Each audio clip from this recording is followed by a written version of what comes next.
When my oldest was diagnosed with PANS-PANDAS autoimmune encephalitis, and we brought home our 2-year-old malnourished and traumatized daughter from an Eastern European orphanage, my hope to care well for my family went from just a desire to a vital necessity. From milling and baking with my own einkorn flour, to learning age-old health habits, to trusting God in the valleys of life, I've learned that nurturing and nourishing the family is a holistic quest. Come along for conversations that encourage you to see all the nourishment we were created for in this life. Let's talk.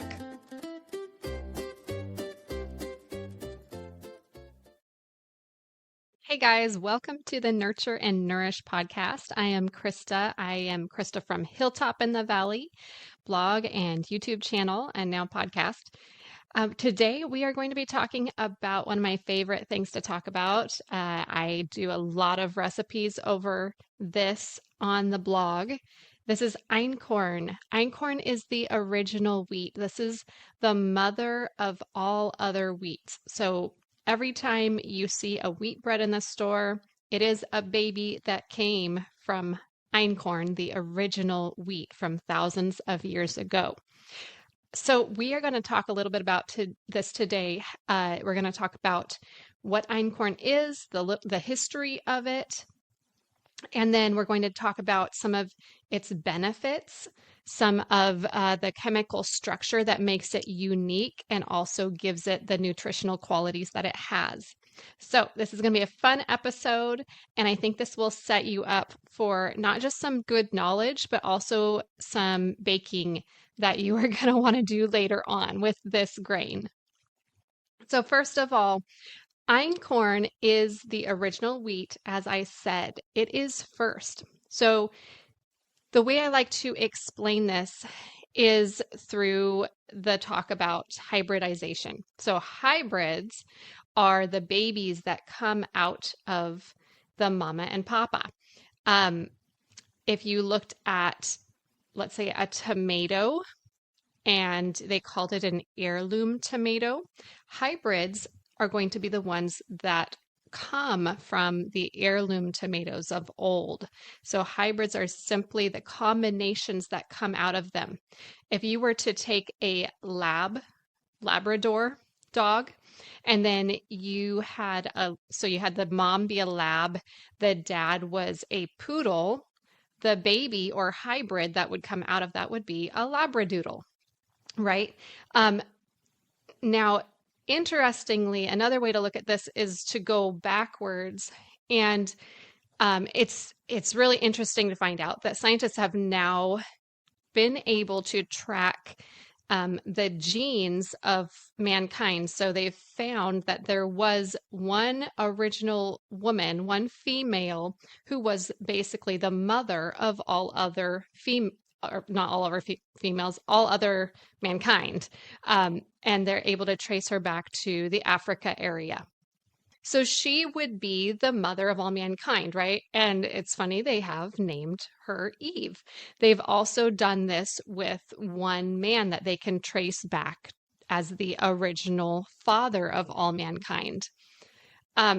So wheat has its own mother, and that is what we call einkorn. The genomes, if you were to trace them back thousands of years, they all have come from that one wheat, which is einkorn. Now, that in itself might just seem like, okay, that makes sense, yeah. But because of it being its own, because it is the mother and it had not gone through so many changes, it hadn't gone through any changes, it has a lot more qualities.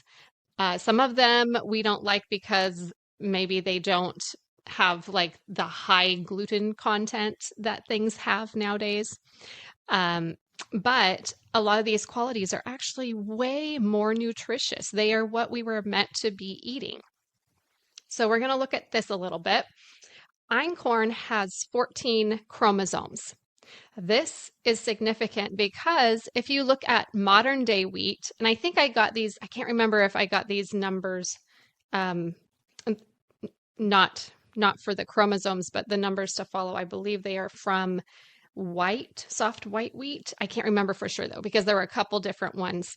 But anyways, so 14 chromosomes for einkorn. Modern day wheat has 42 chromosomes, which is more than double, right? I mean, let's quadruple it. Not quite quadruple it, but it's a lot more. And that's what's happened as we have hybridized things. And if you are a gardener and you've looked into this very much at all, you probably understand a little bit about how at certain universities or whatever, they are actually able to create. Oh, there goes my phone. They're actually able to create their own different types of, let's say, peas. I know there's a really popular pea that was created at the university, which is nearby here in the Northwest. And they are able to select certain things that they like about this pea. Like, oh, we like the sweetness. So we're going to use the parts that we know are bringing out more sweetness. And then we're going to combine them with another seed that is also going to have more sweetness to create one that will have even more sweetness, you know? And so anyways, people have done this with wheat as well. And that is how our chromosomes have gotten to be so many. I believe it was 1997 that there was it the Nobel Prize went to a man who had hybridized wheat to make it extremely easy to grow in harsh conditions. And because of that, he got a prize for it because, you know, the idea was, oh, this might solve world hunger or at least really help with that, which is a great thing. But people did not realize that by taking all of these certain aspects of wheat and then taking other aspects out of the wheat, you're actually making it harder on our bodies to break down and to use the nutrients. And so that is just a bit of how the wheat now has such a high gluten content. So another name for einkorn, the scientific name is Triticum monococcum, but in Italian, they will call it farro piccolo. If you have heard of the word farro before, you might have heard that in association with farro wheat. So they also have farro medio or immer. Now, these are ancient grains, and one aspect of these, and I want to go into it because this is one of the things about einkorn that is really cool, is that the hull around the actual grain or the berry of the einkorn or the immer in this case as well. I believe there's one more also, but these ancient grains have a very strong hull that is hard to take off. In other words, they were made to protect this berry, and they do it very well. This is one of the reasons why people have actually hybridized wheat. They've hybridized it to not have this strong hull because it is a lot more easily processed to make flour. And so it's faster to make flour. You don't have to worry about mess ups in the machinery. Like things are just, it works out better if it's easily taken off. The thing is, once we've hybridized that, we've also taken off a lot of the protective properties of the wheat. And so one of those is preventing it from getting moldy, preventing it from protecting it from bugs, and protecting it from disease. So there was a purpose in mind in the creation of how this einkorn has this protective sheath around it. So farro I just mentioned, and it is a close hybrid of einkorn. It is a type of wheat, but as I said, einkorn is the mother wheat. So farro would also have come from einkorn.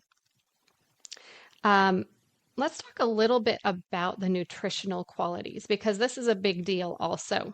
So einkorn, if you compare it with modern day wheat, it is going to have way more nutrition than modern day wheat. One of the uh, things I look at is the phosphorus in the einkorn is about 75% higher than in modern wheat. And this is when I was talking about, I can't remember if this was soft white wheat it was compared to or hard white wheat. I believe it was one of those two. So 75% more phosphorus, it 215% higher amount of lutein, which is amazing for your body. 55% higher amount of B12. Who needs B12, right? That is one of the vitamins that we are put on a lot because our bodies are struggling to take in the B12.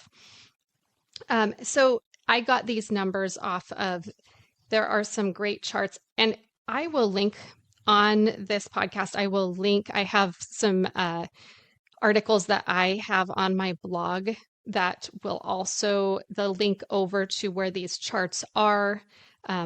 There's some really great comparison charts to see just how much nutrition is in several different forms of wheat and other grains. So one of the things that people are a little bit concerned about with einkorn and grains in general is the lectins. Now, lectins are found in grains and legumes, but lectins are often one of the reasons why people go on like a grain-free diet, because they'll be like, oh, I'm avoiding the lectins. It's not very good for me. But here's the thing is when you bake the bread or whatever you're baking with your einkorn or other grains, the lectins are actually destroyed in the baking process.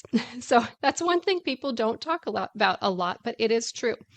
Another thing people are concerned about, and I was concerned about because I used to be on a very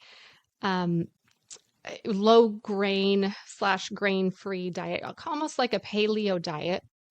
And it was for digestive issues, for nutritional benefits.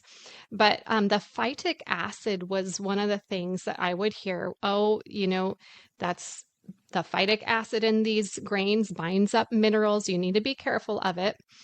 And I have to admit, like, I'm still wanting to look a lot into it. But with how much eating einkorn has benefited our family, I'm not as concerned about it at this point. And I've also done a little bit of other research, which is interesting. And I will say, like I'm constantly trying to research more because I like to be very confident about things when I go after them. But you can't always be. Like sometimes you just have to take chances on things. So I am going to read an excerpt from the Bread Becker's website. If you guys have ever heard of Sue Becker, she is a food scientist. She has her own podcast, and she talks a lot about how good for you fresh ground flour is. And she has hundreds, if not thousands of people. I would say probably hundreds who have come onto her podcast to give their testimony of the life-changing happenings after they began to eat freshly ground flour or make bread from freshly ground flour. So I'm going to read, she has a post on her website, and this is the part of it entitled Phytic Acid, Friend or Foe. I will try and link this below as well so you can go and look at this. But she talks in this little blurb about, in the book, The Diet for the Atomic Age, Sarah Shannon lists 11 nutrients in particular that protect against heavy metal toxicity and radiation damage. Phytates bind with radioactive and toxic substances and carry them out of the body. Aware of phytic acid's mineral binding properties, Shannon states that an adequate diet will more than compensate. One must also remember that whole grains themselves are an abundant source of iron, calcium, and zinc. After extensive research, Shannon found that the more toxic our environment becomes, grains are our best source of protection, particularly due to the phytate content. She believes that for optimal health, at least half of every meal should be grains. Now, I have to say, I am not a doctor, so I'm not trying to tell you what to do. And as I said, I am constantly looking at things. So just take this as you will, but I thought this was very interesting.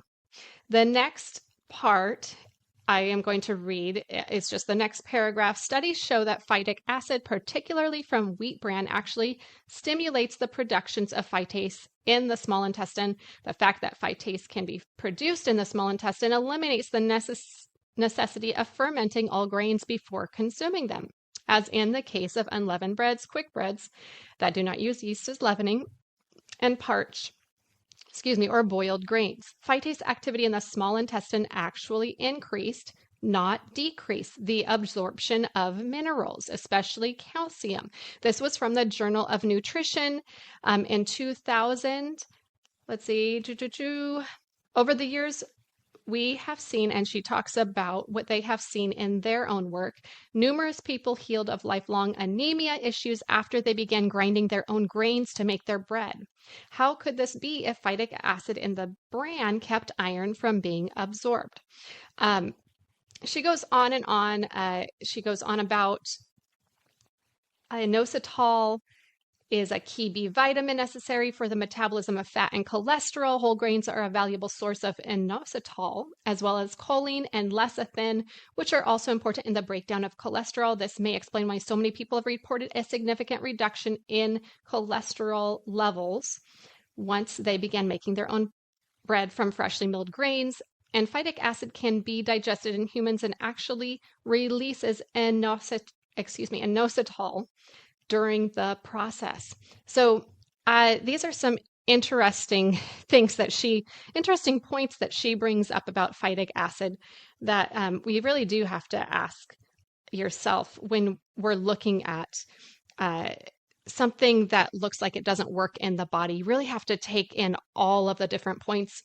And that's one thing whenever I see a new fad diet or something that people think, oh, this is the wonder nutrient that we have never known about before or whatever, you really have to look at all points to it, because a lot of the time we just hear one thought on it, and or we just don't get the whole picture. And so I really believe in looking at all different points. Anyways, that's a little bit on the nutrients part of einkorn. So einkorn, you're probably kind of wondering too why you haven't really heard of einkorn until maybe recently. And this is because it had kind of been very quiet for, I don't know, hundreds of years or something. I don't know how long, but it wasn't until the mid 1990s. So over in the Alps of Italy, I believe it was. I also have this on my post about einkorn as well, which I will link. But there was a man that was found still frozen, intact. And I mean, scientists, this was an amazing discovery for them because they find this body that is still frozen in the ice. And so they can study it. And they took this man away. They actually found that he had einkorn in his stomach still. And I think they also found some einkorn berries, the grain particles, in in his pockets or something? I can't remember. And so they were still good. And it was when this happened that the whole thought of einkorn began to surface again. And there was a lady named Carla Bartolucci. She has written her own cookbook for einkorn, and her daughter was really struggling with gluten sensitivities, and it was just taking her out. And so her mom, Carla, was just really trying to find something to help her daughter. And she had heard about this einkorn, and she had heard about some farmers who were kind of playing around with it. And so she went and talked to them, and she was able to get some of her own. And um, the way this worked was that she was actually in the food industry already. I believe they had a company that would sell canned foods or something to, I want to say it was Whole Foods. They had a line in Whole Foods or something. And so they were kind of in the natural world of health. They were into food business. And so just grabbing this einkorn grain, she had a good network of being able to try and find people to grow it for her, whatever. And she brought this home. She ground it up for her daughter and made bread or something. And her daughter did not have any reaction, which was amazing. And, she started wondering, okay, like, what is the difference here? And she looked into it and she found out all this wonderful stuff about einkorn. And she realized, like this could be our wheat that we use. And that's what it became. And she ended up creating the company of Jovial Foods. Carla did pass away a couple years back, but her company is still just a really prominent company in the Whole Foods world and the natural foods world, and people who are trying to work with ancient grains. It is one of like the first places they go for einkorn, I would say. Anyways, so that came about, just in, I want to say, the last 20 years that it has become more well known. As the weather gets cold, I'm so much more drawn to the making of hot comfort food, using my favorite einkorn recipes. These ancient grain recipes have helped my family stay nourished and feel spoiled by cozy meals. Einkorn Recipes for a Cozy Winter is on sale now at Amazon.com. Grab your copy now so you can keep your family nourished by learning how to use nature's original wheat and make it into cold weather comfort food that your whole family can enjoy as well. Einkorn is also anti-inflammatory, which is wonderful. But I want to get back to the point that einkorn is in its best when we fresh mill it. So I started out with einkorn. I talked about this on a previous episode, but I started out making the einkorn. I guess originally I used a bag of all-purpose einkorn I had found because I was used to people just buying all-purpose flour for everything. I didn't think whole wheat flour tasted good, but I tried all-purpose einkorn. I did not have a bad reaction to it, and so I continued until I got my own mill. And I began to create recipes, and that's how my blog started. But I soon realized that people wanted recipes with the all-purpose flour, which I was not getting all-purpose flour because I knew that that was going to take a lot more money from me. Financially, fresh milling it is way cheaper than buying the all-purpose flour. And so I started doing that though because I was trying to build the blog and I knew that's what people wanted. And I had a son who also had an autoimmune disorder that we weren't really sure about using the einkorn. He was off of a lot of foods for a while, doing almost a grain-free diet, doing kind of a gluten-free diet. But I finally incorporated it back in, not really knowing that that was really helping. But it wasn't until the beginning of 2025 when I decided to go back to fresh grinding my flour and solely fresh grinding the flour that we started seeing changes happening. And for us, I would say there was a couple big changes. One was in our sicknesses. Now, we have 6 people in our family, and we have struggled with a lot of sickness. Like I said, I have someone with an autoimmune disorder. And then I also have another child who has come from a place of trauma.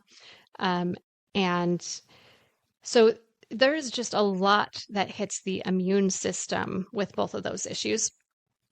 And when I started fresh grinding flour, we noticed within a couple months that we were not getting the winter sicknesses that we usually got. Now, it doesn't mean that we didn't have little things hit us. We still notice like we will get easily fatigued over something, or um, maybe we'll get scratchy throats, but it's things that will only last for a few days, and we don't come down with like this huge flu. I think we had one flu-like sickness the whole year this year, which is a first. I mean, really a first. Never happens. And that was what we changed, was we went to just grinding the einkorn flour. And it's not like with other people who talk about it, it's not unusual for that to happen. So the other thing that we noticed, of course, was the gut health. Um, I I don't want to go too TMI here, but I do want you to understand like this, that is a really big thing, especially with those who have immune problems. And for our child who has PANS, autoimmune encephalitis, like the gut is a huge thing for him, and he had struggled with such horrible constipation. I mean, I don't want to go into really, really deep, but it was bad. And, there's a lot of doctors who will talk about how you can tell what your health is just by looking at what comes out. And it's very true. And it is amazing, like how I have seen the health get so much better in my kids and myself as we have switched over. The other thing I want to mention too is that my kids did not have a hard time switching. And I think that is because I kind of understood when we switched about how to work with einkorn. This is an important part of it, because if you don't know how to work with ancient grains and einkorn in particular, then you will have a lot of heartache and you will probably give up very quickly. Einkorn is very dense. It has a huge protein content. I did not mention that earlier, but it's true. It has, I want to say it was like 16 or 18 grams of protein if you are using that fresh ground einkorn. A lot of protein. And because of that, that's the other thing. I didn't even say this, but oh my goodness, it has helped our how do you say that, us be satiated. It helps our hunger in the daytime, because my kids were wanting to snack so much, and I in the past have really dealt with that too. Like things just don't uh, stay in me well. My body cannot use them well. But once we switched over, we are not hungry for snacks very much, and it is amazing. It's amazing. We actually feel like we are satisfied. Um, Anyways, so because of its density, though, that can also change how it works when you're putting it into a bread. The bread will be a lot more dense than usual. It also has a lot weaker gluten content, which is why those with gluten sensitivities are able to eat it more. Um, but because of its weaker gluten content, you do need to switch some ways of working with it. So I am going to talk on the next show a little bit more about tips and tricks that I have for how to work with einkorn. And I hope this is going to help if you are trying to use einkorn, especially in your holiday baking, since it's that time of year right now. I hope it will help you with those breads and with some cookies and other things. But yes, you really do need to know how to use it. And that said, you also need to have a recipe that is specifically made for einkorn flour, because the ratios will be different, the measurements will be different in it. So I won't say there's never a recipe that you can't just switch and use einkorn. I've heard people do that before, but a lot of the time you will want to have a recipe specific for einkorn flour. Anyways, I am going to stop here and we're going to come back. And next time we will talk about those tips and tricks for using einkorn flour. I hope this has helped you and given you a bit of that 101 class on einkorn and knowing where it came from, how amazing this grain is. And I will talk to you guys again in the next episode. Well, that's it for today. Thank you for coming along for this conversation. If you want to learn more, go ahead and go to hilltopinthevalley.com, or you can check out the YouTube channel at Hilltop in the Valley on YouTube. Before you go, would you do me a favor and go on whatever app right now that you are listening on, whatever platform, and would you leave a good review for this podcast? This is a new podcast, and the way that we grow is by leaving great reviews and by sharing with others. So if you know someone who could benefit or be encouraged by this conversation, please send the podcast to them so that they can listen to it also. Again, thank you for listening, and I will talk to you again soon. Bye-bye. Hey there, I just have to let you know, I am not a doctor, and nothing here is meant to be a diagnosis or a prescription. This is meant for entertainment purposes alone. So please talk to your own provider to help with any medical and or nutritional needs that you may have.